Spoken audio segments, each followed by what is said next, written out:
Video 19.5, Lavigna's Contrapuntal Elaborations. In his first lessons in counterpoint, he made multiple melodies over each of a dozen Fenaroli basses. Here is bass number 1, or at least the beginning of it, and 4 of the counterpoints that he wrote over it. These are 4 separate two-voice counterpoints. The red notes show the plain model, in other words, the basic default case of the colloquate to this particular bass.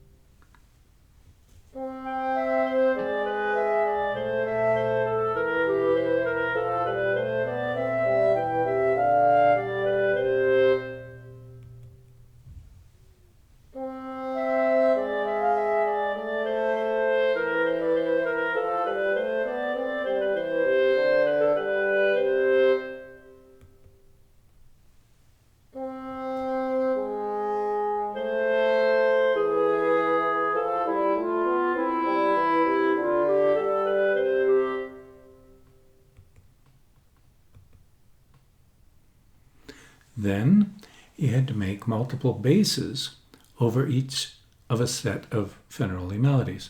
Here's Fenaroli melody number 1, which consists of 3 measures of the Do-Re-Mi schema, followed by 4 measures of a Prinner riposte. Again, we have 4 separate two-voice counterpoints here. The blue notes show the bass collocates of the Do-Re-Mi to Prinner melody.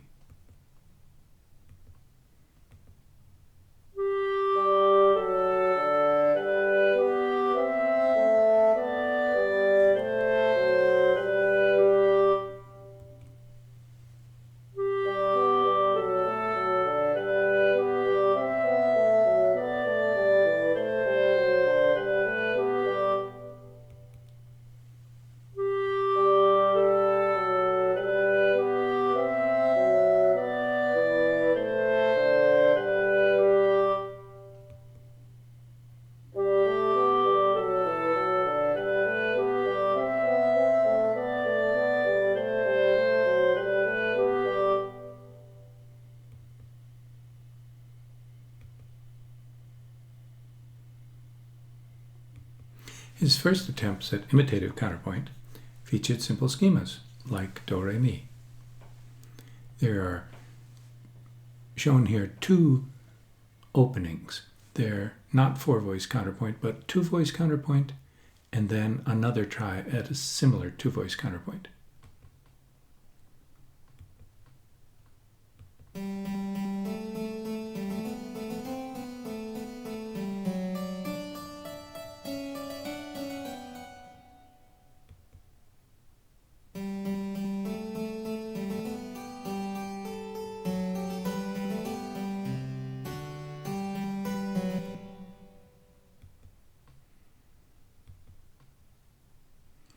He wrote a dozen 3-voice counterpoints over the same given bass.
His first lessons in three-voice imitation also relied on simple schemas. Here, the do, re, mi.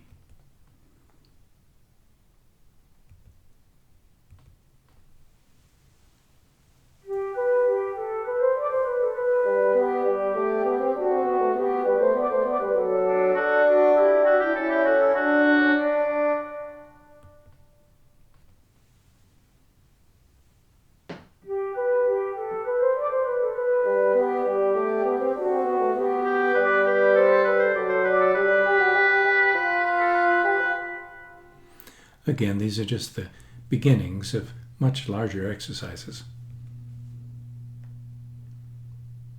He then had to demonstrate that he could write all the standard movimenti in four voices. In other words, given a bass motion, he had to be able to write it out as a disposition in open score. Each of the four voices had its own role to play. Here's the Romanesca schema.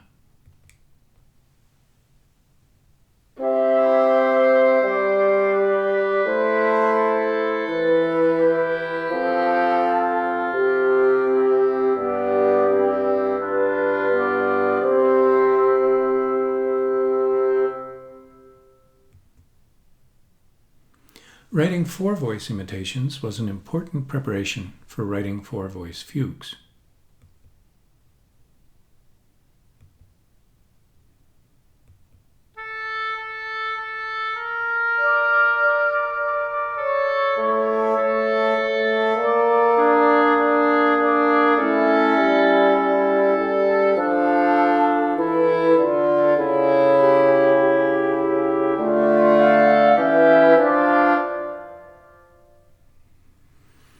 And after a year or two of such practice, he progressed to fugue itself.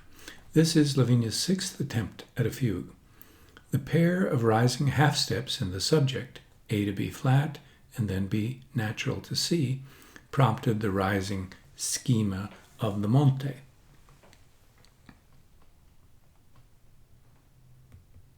So here we have A rising to B flat, B rising to C, and you'll see when that occurs at the corresponding place in the answer that you'll have monte-like figurations in the counter subject.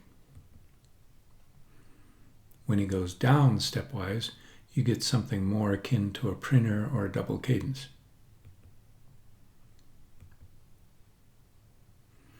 And this whole passage here is the cadential part of the subject.